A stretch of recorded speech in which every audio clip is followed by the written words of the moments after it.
Up Chuck and the Rotten Willie, Chapter 2. We spent a while soaking up the morning sunshine. It was a beautiful day.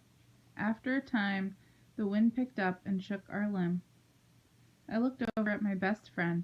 His eyes were closed, but every now and then his ear twitched when the wind tickled the little hairs down inside.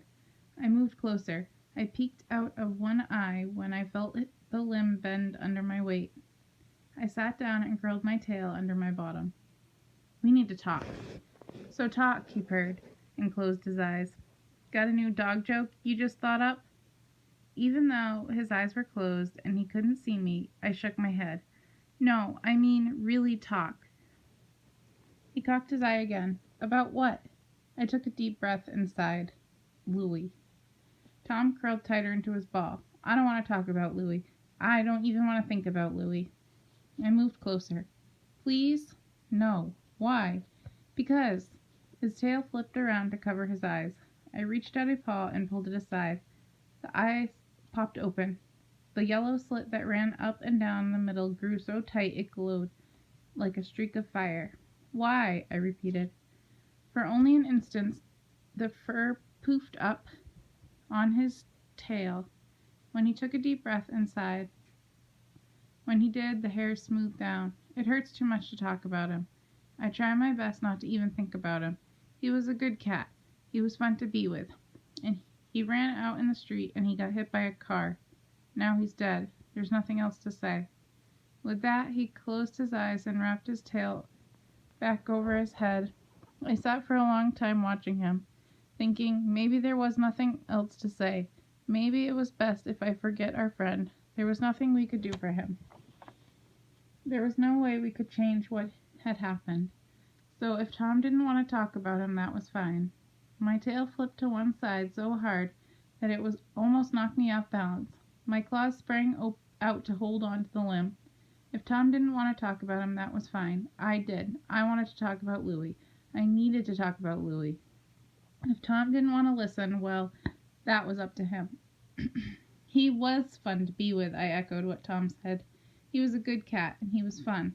I remember that Pomeranian from over on 6th Street when he sneaked out of his yard and came strutting past Luigi's restaurant. Man, he was acting like he owned the place. Figured he could just up and help himself to our spaghetti and meatballs. We started to run, but Louie just marched right up to him, stared him square in the eye. He marched around and stared at the other end. With a little puff of hair on his head and the way his tail flipped up, Louie said, I scratched this guy on the nose, but Pomeranians are so ugly, can't tell whether he's coming or going. Don't know which end to scratch. Tom didn't say anything. Then there was that time over in Rocky's backyard. That was dumb, Tom said without opening his eye. No, it wasn't. He didn't mean to fall out of the pecan tree and land on Rocky's food bowl. It was an accident. Tom peeked up at me. I know he didn't mean to fall. It was what he did afterward. Yeah, I kind of laughed to myself. It was cool, though. I mean, Rocky saw him go kerplop right in the middle of his food dish, so he came flying after him. If Louie hadn't landed on his feet, Tom wrapped his tail around his face and sat up.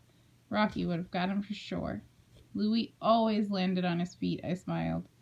Always. Tom licked a paw and smoothed his whiskers. Even landing on his feet, it was a close call. He just squeezed through the crack in the gate a half second before that dog got there. If he'd brushed so much as a whisker and slowed down, Rocky would have had him. It was that close. My tail flopped back and forth as I laughed. It was so close, Rocky didn't have time to stop. He got his head through the crack, and that was that.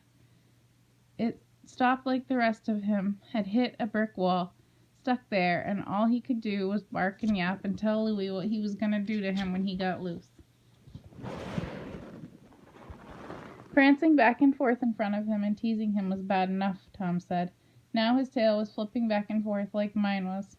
And when he climbed back over the fence and started swatting Rocky on the behind, never saw anything so funny in my life. And remember that time? The memories of our friend did make us feel better. We spent the rest of the morning talking and remembering all the good times we had had together. Louis didn't have people like Tom and I did. He was an alley cat. The only people he had even had anything to do with was Luigi. That was who he took his name from, Luigi. Luigi was kind of round and plump. He had dark eyes and dark hair and a long mustache that dropped down under his nose. He wore a white apron that always had tomato sauce smudged on it. His tummy bounced up and down underneath the apron when he laughed, and he always laughed when Louis came to ask for food. The first time Louis took us there, Luigi laughed at us too. He seemed to take great pride when we ate a plate of spaghetti and meatballs he set out for us, especially when we gobbled all of it and licked the platter clean. We talked about how smart and quick Louis was, and what a great sense of humor he had. Being an alley cat, he had a strong distaste for dogs. Neither Tom nor I ever thought much about dogs, not until we started running around with Louis. Some of the neat things he could think up to say about them were absolutely hilarious. We talked and talked and talked. We talked or we thought about everything, from the first time we had met Louis until the day we found him, all smooshed up near the curb by the shopping mall. We still missed him, but talking about all the good times seemed to make us feel better. Tom stood up and arched his back. Wonder what time it is. I'm getting kind of hungry. How long we sat and talked, I don't know. I was hungry too. I stretched the kinks out of my back.